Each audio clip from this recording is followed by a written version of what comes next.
Funding for this program is provided by. Additional funding provided by.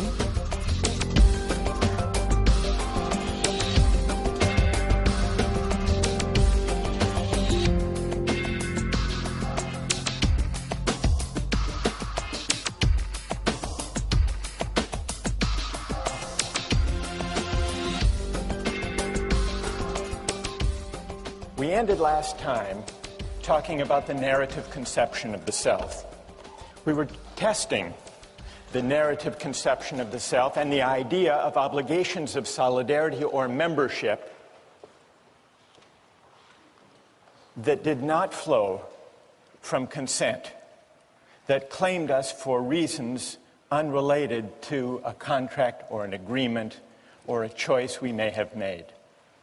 And we were debating among ourselves whether there are any obligations of this kind, or whether all apparent obligations of solidarity and membership can be translated into consent or reciprocity or a universal duty that we owe persons qua persons. And then there were those who defended the idea of loyalty and of patriotism. So the idea of loyalty and of solidarity and of membership gathered a certain kind of intuitive moral force in our discussion. And then, as we concluded, we considered what seems to be a pretty powerful counterexample to that idea, namely the film of those Southern segregationists in the 1950s. And they talked all about their traditions, their history, the way in which their identities were bound up with their life history. Do you remember that? And what flowed from that history, from that narrative sense of identity for those Southern segregationists? They said we have to defend our way of life. Is this a fatal or a decisive objection to the idea of the narrative conception of the self? That's the question we were left with. What I would like to do today is to advance an argument and see what you make of it. And let me tell you what that argument is. I would like to defend the narrative conception of the person as against the voluntarist conception. I would like to defend the idea that there are obligations of solidarity or membership. Then I want to suggest that there being such obligations lends force to the idea, when we turn to justice, that arguments about justice cannot be detached after all from questions of the good. But I want to distinguish two different ways in which justice might be tied to the good and argue for one of them. Now, the voluntarist conception of the person of Kant and Rawls we saw was powerful and liberating. A further appeal is its universal aspiration. The idea of treating persons as persons, without prejudice, without discrimination.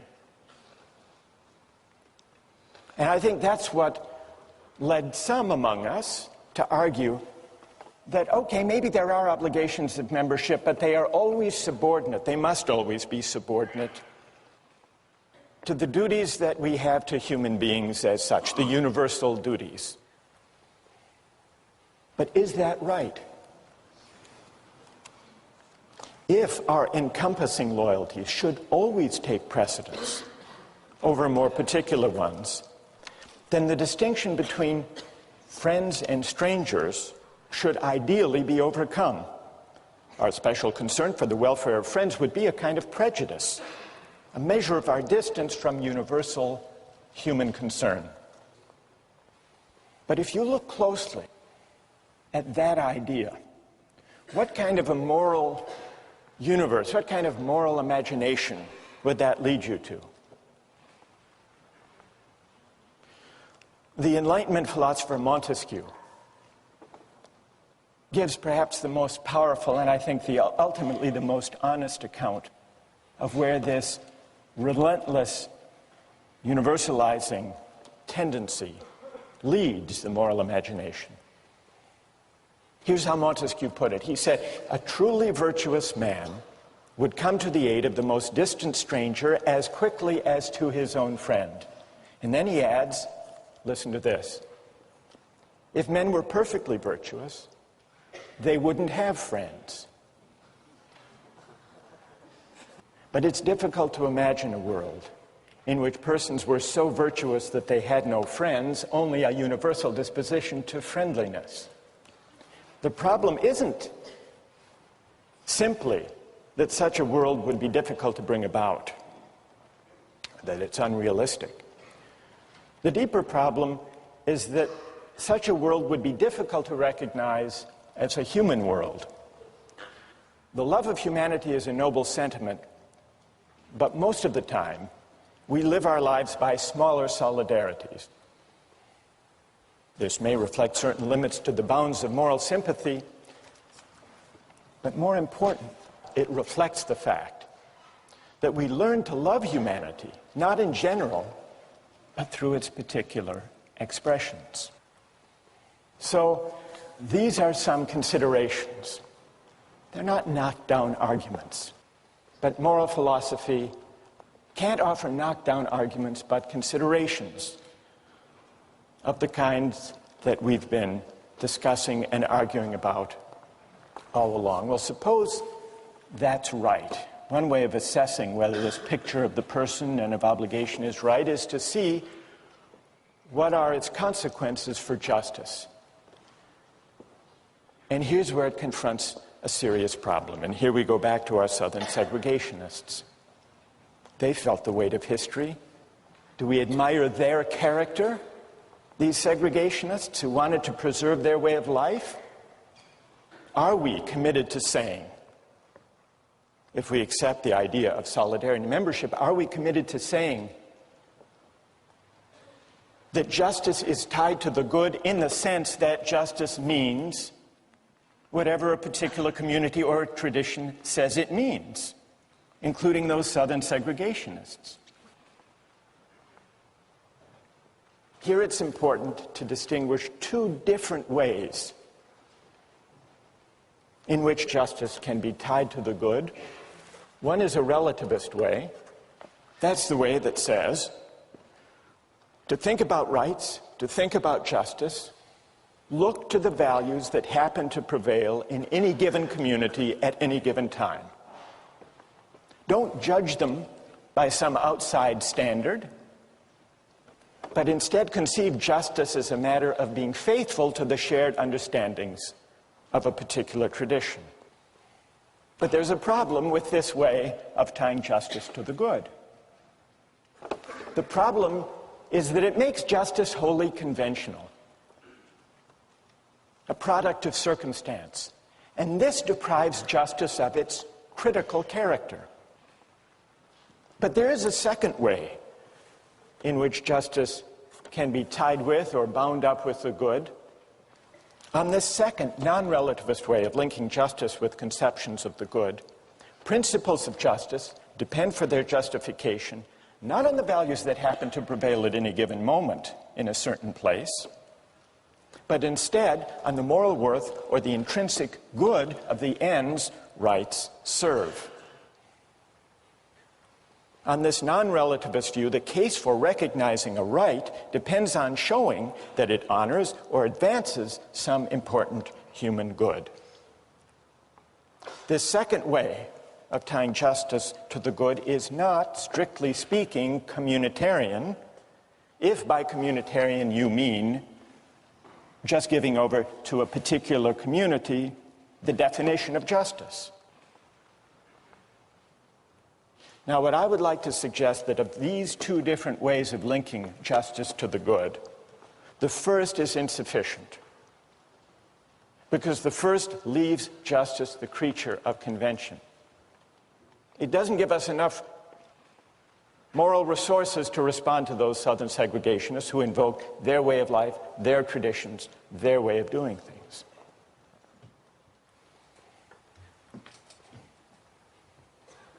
But if justice is bound up with the good in a non-relativist way, there's a big challenge, a big question to answer. How can we reason about the good? What about the fact that people hold different conceptions of the good, different ideas about the purposes of key social institutions, different ideas about what social goods and human goods are worthy of honor and recognition? We live in a pluralist society. People disagree about the good. That's one of the incentives to try to find principles of justice and rights that don't depend on any particular ends or purposes or goods. So is there a way to reason about the good? Before addressing that question, I want to address a slightly easier question. Is it necessary, is it unavoidable when arguing about justice to argue about the good? And my answer to that question is yes, it's unavoidable. It's necessary.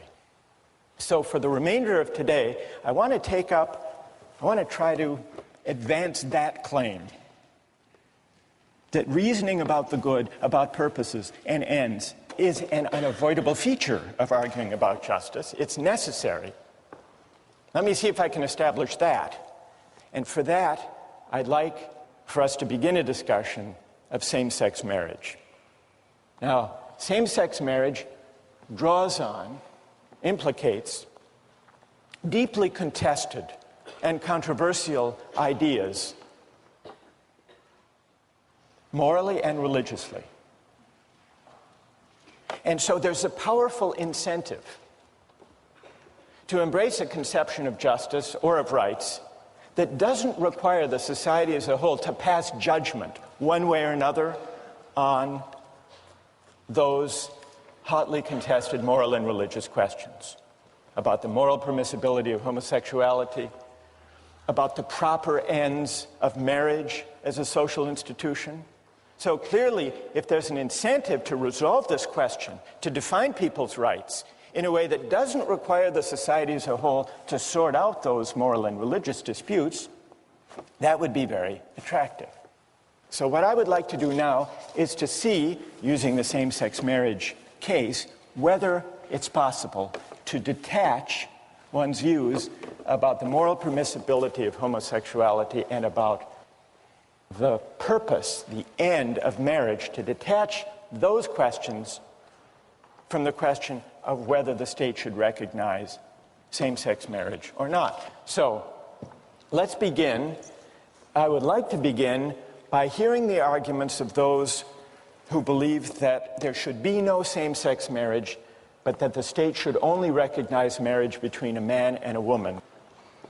Do I have volunteers? I had two. There were two people I asked, people who had voiced their views already on the Justice blog, Mark Luff and Ryan McCaffrey. Where are you? Okay, Mark, and where's Ryan?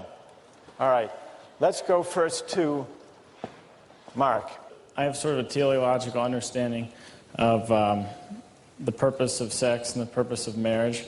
And I think that for people like myself who are a Christian and also a Catholic, the purpose of sex is, one, for its procreative uses, and two, for a unifying purpose between a man and a woman within the institution of marriage. You have a certain conception of the purpose, or the telos, Yeah. of human sexuality, which is bound up with procreation. Right. As well as union. Yeah. And the essence of marriage, the purpose of marriage as a social institution, is to give expression to that telos and to honor that purpose, namely the procreative purpose of marriage. Is that a fair summary of your view? Yeah. Where's Ryan? Go ahead. Do you agree more or less with Mark's reasons? Yes, I agree.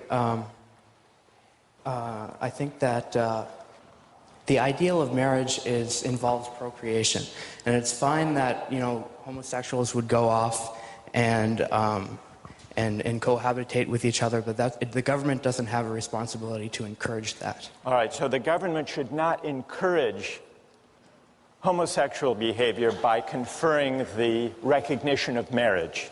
Yeah, it would be wrong to outlaw it, but encouraging it is not necessary. Who has a reply?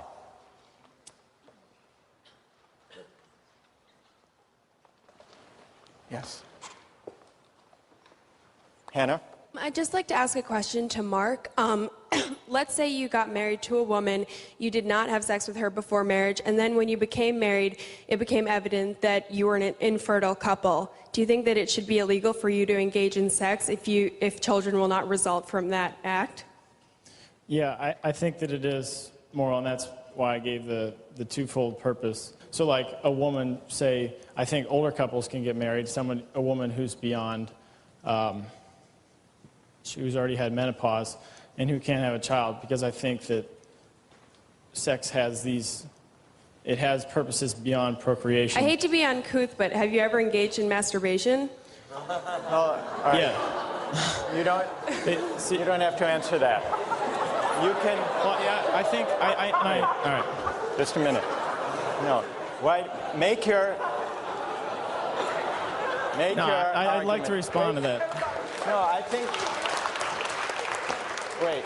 Look, we've done pretty well over a whole semester, and we're doing pretty well now, dealing with questions that most people think can't even be discussed in a university setting. And Hannah, you have a powerful point. Make that point as a general argument rather than as an interrogative. Okay. But make the point. What's the principle that you're appealing? What's the argument you have in mind? All right. Well, biblically... Put it in the third person. Yeah. Okay. Rather than in the second sure. person. Make the argument. Go ahead. Okay. Biblically, masturbation or onanism is not permissible because it's spilling your seed on the earth when it's not going to result in the birth of a child. But what I'm saying is, you're saying that sex, there's something wrong with sex if it doesn't produce children or reinforce the marriage bond. Right. But then how can you say that there's something wrong, that, masturbation is permissible if masturbation obviously is not going to, create a child? Yeah, I think marriage is society's way to create this separate institution where they say, this is what we hold as a virtue. Yes, every day we fall short, and people fall short in so many different other ways. But I think that if you personally fall short in some moral sphere, as we all do, that doesn't take the right of you to argue.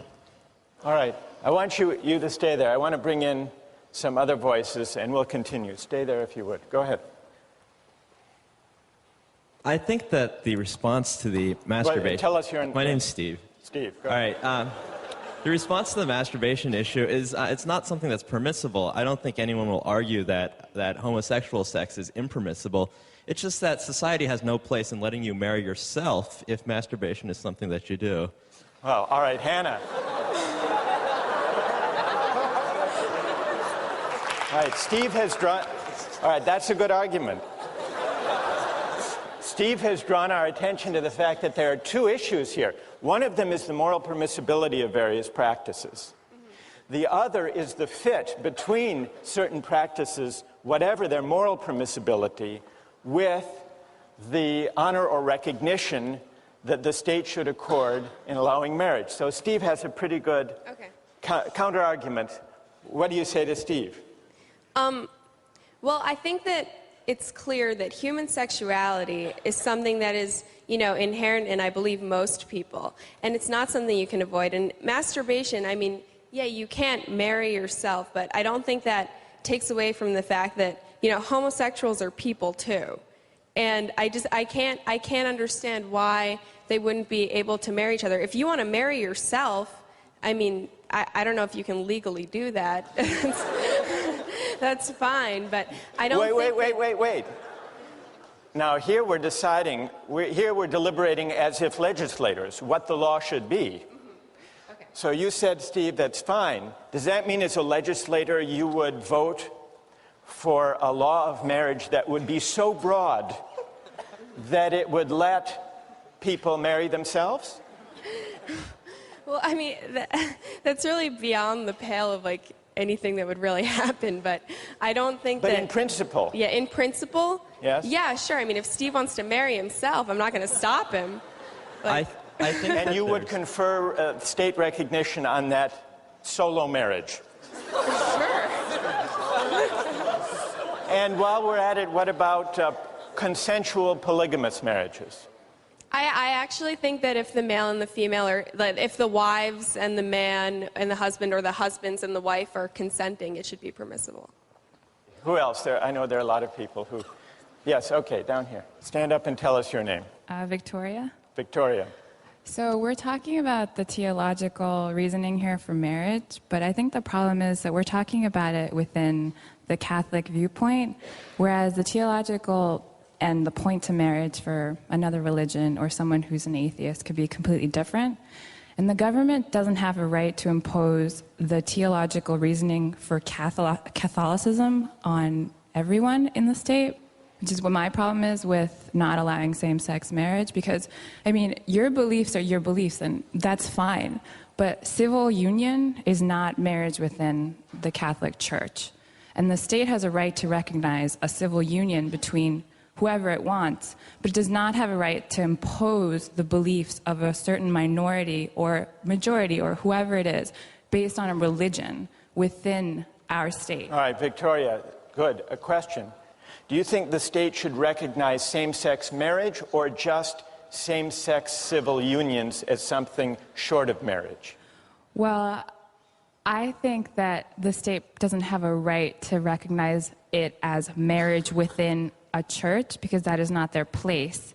But whereas civil union, I see civil union as essentially the same thing, except not under a religion, and the state has a right to recognize a civil union. All right, so Victoria's argument is that the state should not try to decide the question of what the telos of marriage is. That's only something that religious communities can decide. Who else? My point is, I don't see why we feel like state should recognize marriages at all. So I'm like one of these 70 people who voted state should not recognize any marriages, because I believe it is a union between a male and a female, or two males or two females. But there is no reason to ask state to give permission to me to unite myself. And some might say that if state recognizes these marriages, it will help children, it will have a binding effect, but in reality, I don't think it actually has a binding effect. All right, tell us your name. Cezanne. So, Victoria and Cezanne's comments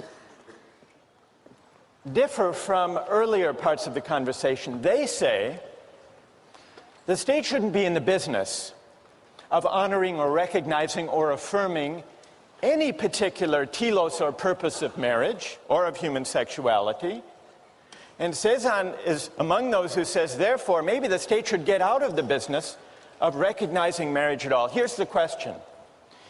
Unless you adopt Cezanne's position, no state recognition of any kind of marriage, is it possible to choose between, to decide the question of same-sex marriage without taking a stand on the moral and religious controversy over the proper telos of marriage? Thank you very much to all of you who have participated. We'll pick this up next time.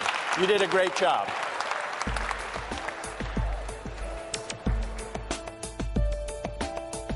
When we first came together some 13 weeks ago, I tried to warn you that once the familiar turns strange, once we begin to reflect on our circumstance, it's never quite the same again.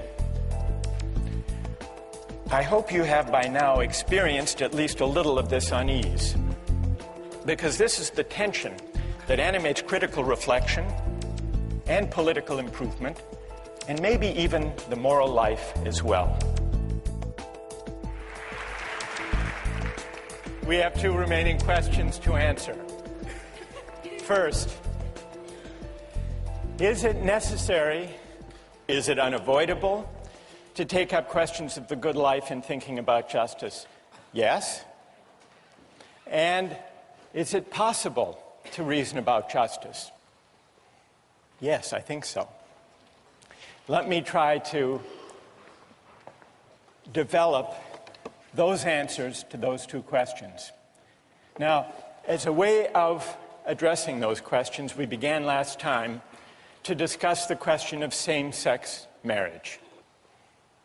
And we heard from those who argued against same-sex marriage on the grounds that the purpose or telos of marriage is, at least in part, procreation, the bearing and raising of children.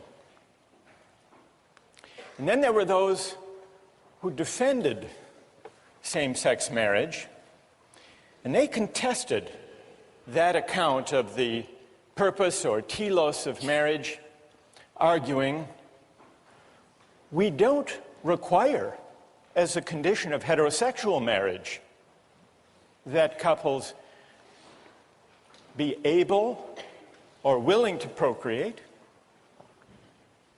We allow infertile couples to marry. This is Hannah's point in the exchange with Mark. But then there was another position, expressed at the end of our discussion by Victoria, who argued we shouldn't try to decide this question. We shouldn't, at least at the level of the state, at the level of law, try to come to any agreement on those questions about the good, because we live in a pluralist society where people have different moral and religious convictions. And so we should try to make law and the framework of rights neutral with respect to these competing moral and religious views.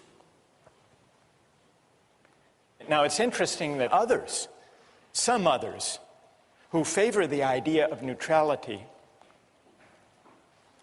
argued not in favor of restricting marriage to a man and a woman, nor in favor of permitting same-sex marriage. They argued, in the name of neutrality, for a third possibility, which is that government get out of the business of recognizing any kind of marriage. That was the third possibility. Now, Andrea Mayrose had an interesting contribution to this debate. She had a rejoinder to people who argue for neutrality. Where is Andrea? All right. Andrea, would you be willing, share with us the view, if we can get you a microphone. Share with us your view. Why do you think that it's a mistake for the state to try to be neutral on moral and even religious questions like same-sex marriage?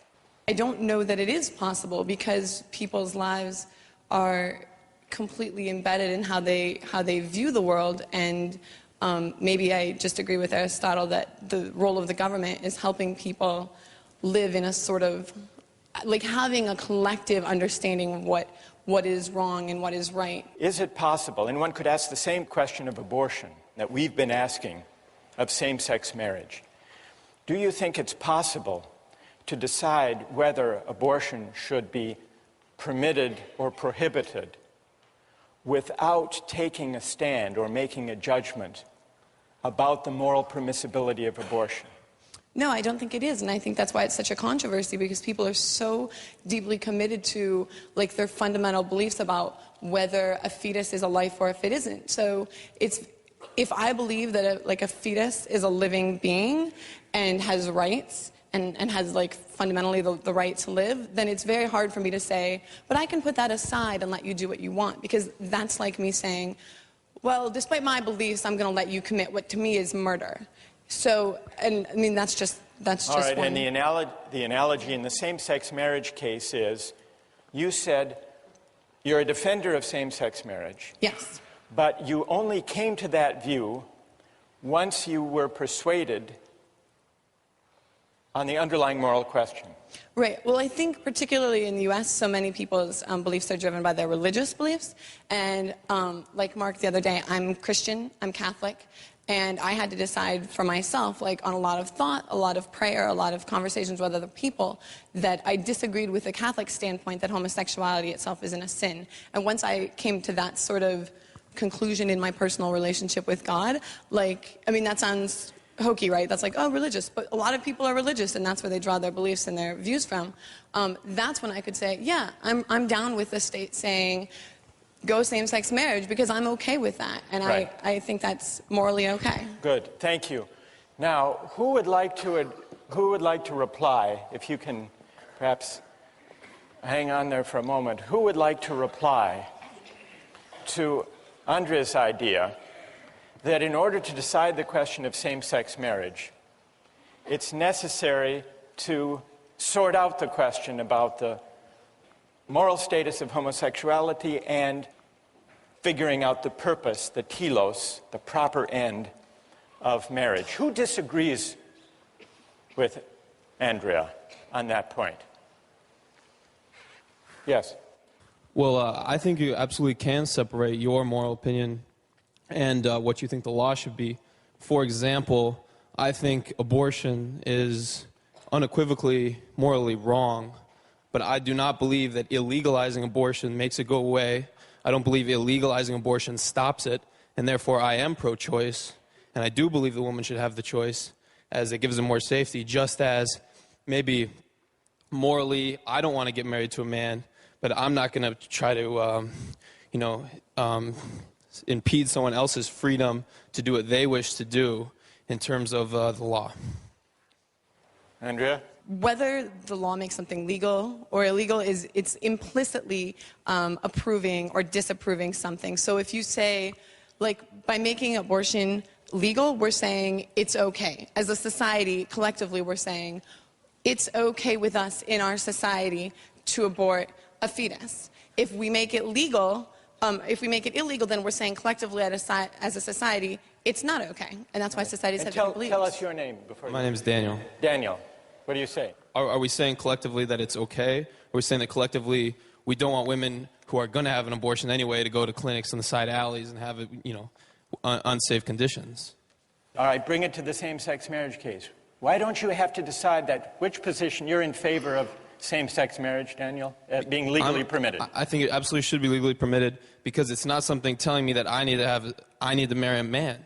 I absolutely don't see, if two men are consenting adults and want to get married, I don't see how I could even object to that. All right, there's no harm. There's no harm done either way, even if it is morally wrong according to me. All right, let me turn to the way the Massachusetts court, who made this landmark ruling in the same-sex marriage case, grappled with the very issue that Andrea and Dan have been discussing here. Thanks to both of you very much. What did the court say? This was in the Goodridge case, which required the state of Massachusetts to extend marriage to same-sex couples. The court started out, the court was conflicted. If you read that opinion carefully, the court was conflicted as between the two positions we've just been hearing, defended by Andrea and by Dan. The court begins, and this is Chief Justice Margaret Marshall's opinion, it begins with an attempt at liberal neutrality. Many people hold deep-seated religious, moral, and ethical convictions that marriage should be limited to the union of one man and one woman, and that homosexual conduct is immoral.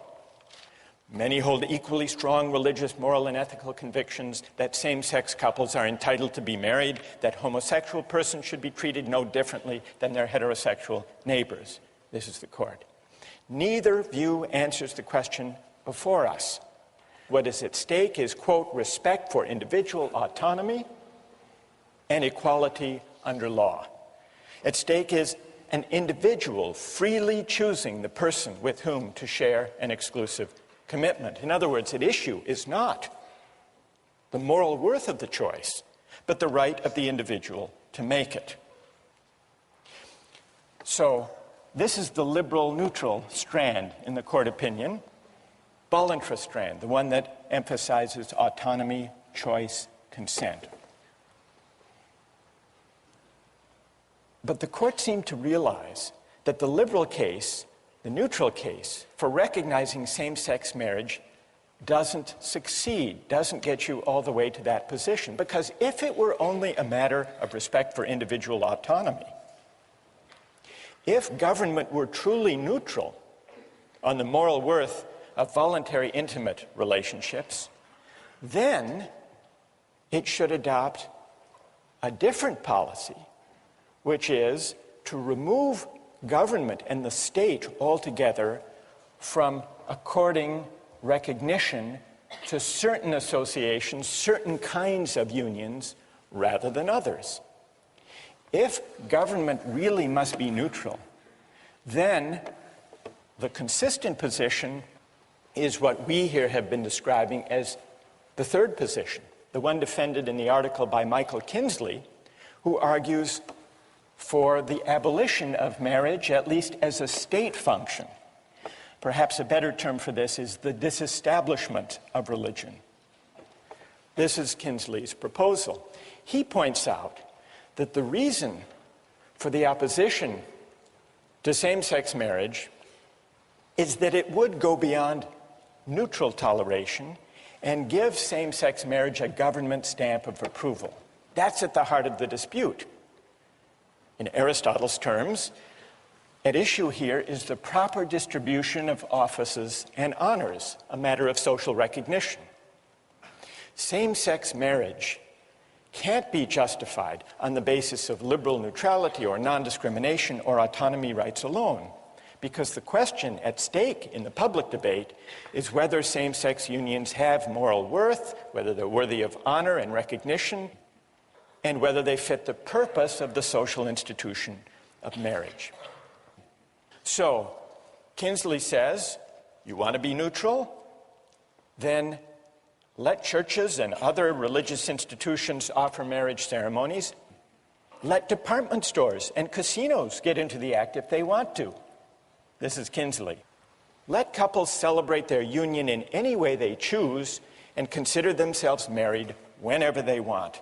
And if 3 people want to get married, or if one person wants to marry himself or herself, and someone else wants to conduct a ceremony for them and declare them married, let them. If you and your government are implicated, what do you care? This is Kinsley. But this is not the position that the Supreme Judicial Court of Massachusetts wanted. They didn't call for the abolition or for the disestablishment of marriage. The court did not question government's role in conferring social recognition on some intimate associations rather than others. To the contrary, the court waxes eloquent about marriage as, quote, one of our community's most rewarding and cherished institutions. And then it goes on to expand the definition of marriage to include partners of the same sex. And in doing so, it acknowledges that marriage is more than a matter of tolerating choices that individuals make. It's also a matter of social recognition and honor. As Justice Marshall wrote, in a real sense, there are 3 partners to every civil marriage: 2 willing spouses and an approving state. Marriage is at once a deeply personal commitment, but also a highly public celebration of the ideals of mutuality, companionship, intimacy, fidelity, and family. This is the court. Now, this is reaching well beyond liberal neutrality. This is celebrating and affirming marriage as an honorific, as a form of public recognition. And therefore, the court found that it couldn't avoid the debate about the telos of marriage. Justice Marshall's opinion considers and rejects the notion that the primary purpose of marriage is procreation. She points out that there's no requirement that applicants for a marriage license who are heterosexuals attest to their ability or their intention to conceive children. Fertility is not a condition of marriage. People who cannot stir from their deathbed may marry. So she advances all kinds of arguments along the lines that we began last time about what the proper and the essential nature, the telos of marriage is. And she concludes not procreation, but the exclusive and permanent commitment of the partners to one another, is the essential point and purpose of marriage. Now, nothing I've said about this court opinion is an argument for or against same-sex marriage, but it is an argument against the claim that you can favor or oppose same-sex marriage while remaining neutral on the underlying moral and religious questions. So all of this is to suggest that at least in some of the hotly contested debates about justice and rights that we have in our society, the attempt to be neutral, the attempt to say it's just a matter of consent and choice and autonomy, we take no stand, that doesn't succeed. Even the court, which wants to be neutral on these moral and religious disputes, finds that it can't. What then about our second question?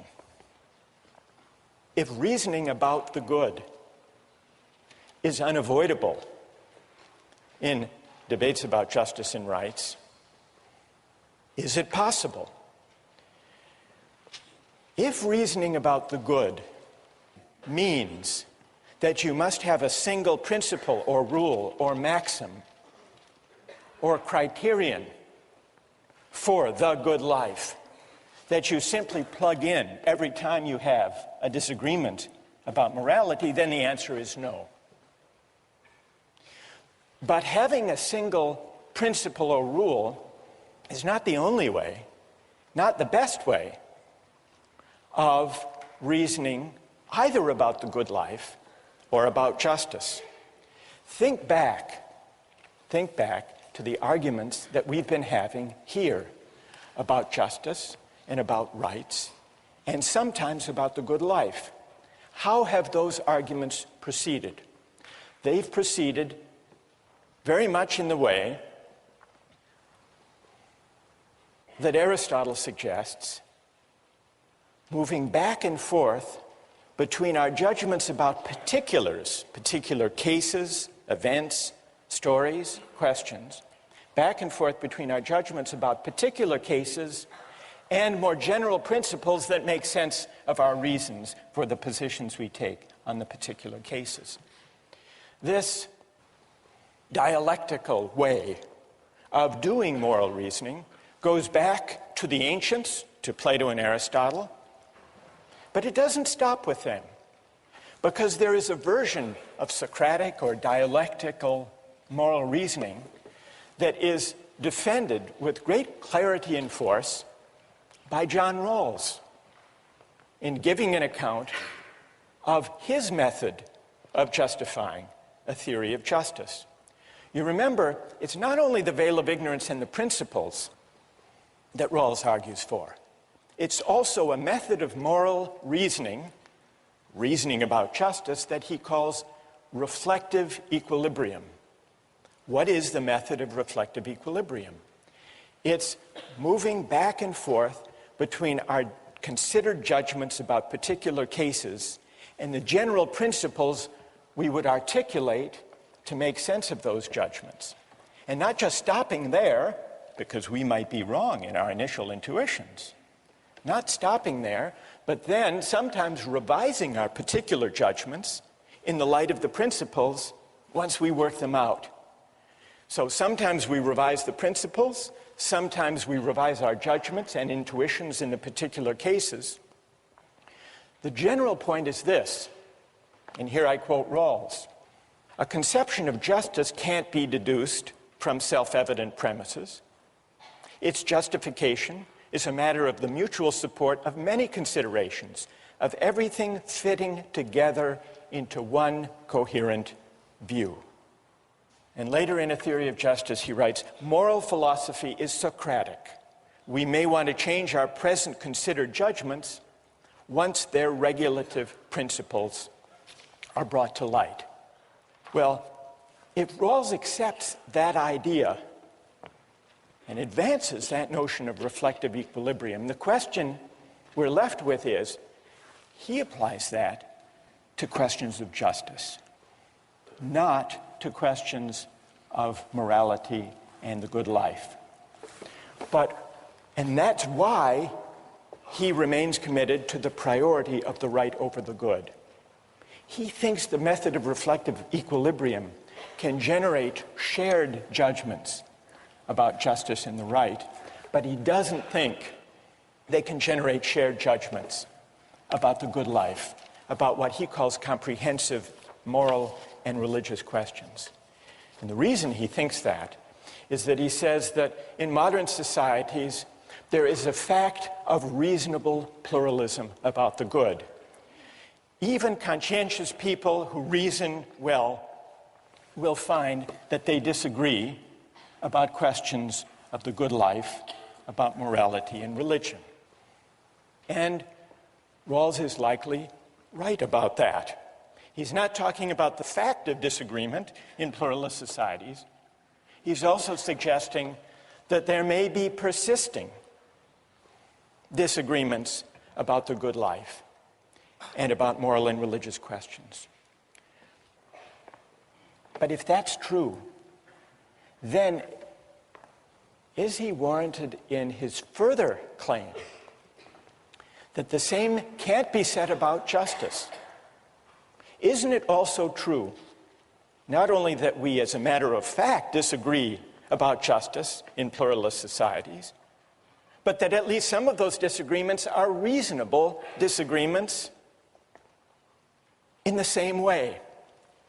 Some people favor a libertarian theory of justice, others a more egalitarian theory of justice, and they argue.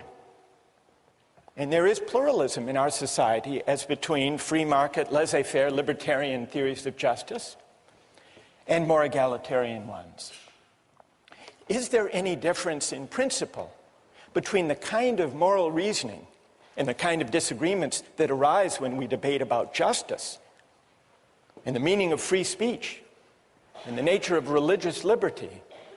Look at the debates we have over appointees to the Supreme Court. These are all disagreements about justice and rights. Is there any difference between the fact of reasonable pluralism in the case of justice and rights and in the case of morality and religion? In principle, I don't think that there is. In both cases, what we do when we disagree is we engage with our interlocutor, as we've been doing here for an entire semester. We consider the arguments that are provoked by particular cases. We try to develop the reasons that lead us to go one way rather than another. And then we listen to the reasons of other people. And sometimes we're persuaded to revise our view. Other times we're challenged at least to shore up and strengthen our view. But this is how moral argument proceeds, with justice, and so it seems to me also with questions of the good life. Now, there remains a further worry, and it's a liberal worry.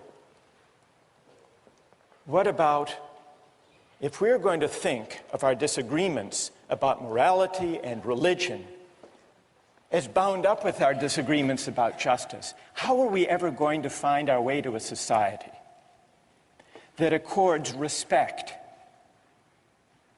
to fellow citizens with whom we disagree? It depends, I think, on which conception of respect one accepts. On the liberal conception, to respect our fellow citizens' moral and religious convictions is, so to speak, to ignore them for political purposes, to rise above or abstract from or to set aside those moral and religious convictions, to leave them undisturbed, to carry on our political debate without reference to them. But that isn't the only way, or perhaps even the most plausible way, of understanding the mutual respect on which democratic life depends. There is a different conception of respect. according to which we respect our fellow citizens' moral and religious convictions not by ignoring but by engaging them, by attending to them, sometimes by challenging and contesting them, sometimes by listening and learning from them. Now, there's no guarantee that a politics of moral and religious attention and engagement will lead in any given case to agreement. There's no guarantee it will lead even to appreciation for the moral and religious convictions of others. It's always possible, after all, that learning more about a religious or a moral doctrine will lead us to like it less. But the respect of deliberation and engagement seems to me a more adequate, more suitable ideal for a pluralist society. And to the extent that our moral and religious disagreements reflect some ultimate plurality of human goods, a politics of moral engagement will better enable us, so it seems to me, to appreciate the distinctive goods our different lives express. When we first came together some 13 weeks ago, I spoke of the exhilaration of political philosophy and also of its dangers, about how philosophy works and has always worked by estranging us from the familiar, by unsettling our settled assumptions. And I tried to warn you that once the familiar turns strange, once we begin to reflect on our circumstance, it's never quite the same again. I hope you have by now experienced at least a little of this unease, because this is the tension that animates critical reflection and political improvement, and maybe even the moral life as well. And so our argument comes to an end in a sense, but in another sense goes on.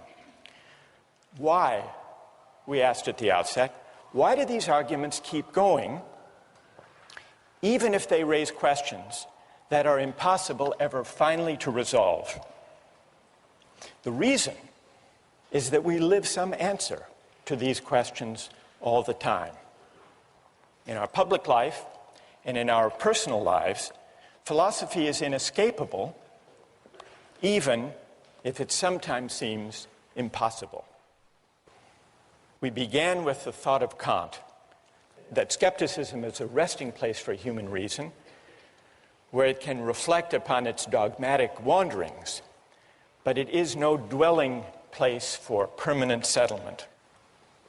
To allow ourselves simply to acquiesce in skepticism or in complacence, Kant wrote, can never suffice to overcome the restlessness of reason. The aim of this course has been to awaken the restlessness of reason and to see where it might lead. And if we have done at least that, and if the restlessness continues to afflict you in the days and years to come, then we together have achieved no small thing. Thank you. Thanks. Thank you. Thanks. Thanks. Thanks a lot. Thanks. Thank you. Thank you. Thanks. Thank you.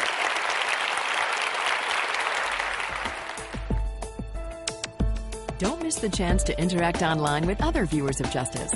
Join the conversation, take a pop quiz, watch lectures you've missed, and learn a lot more. Visit justiceharvard.org. It's the right thing to do.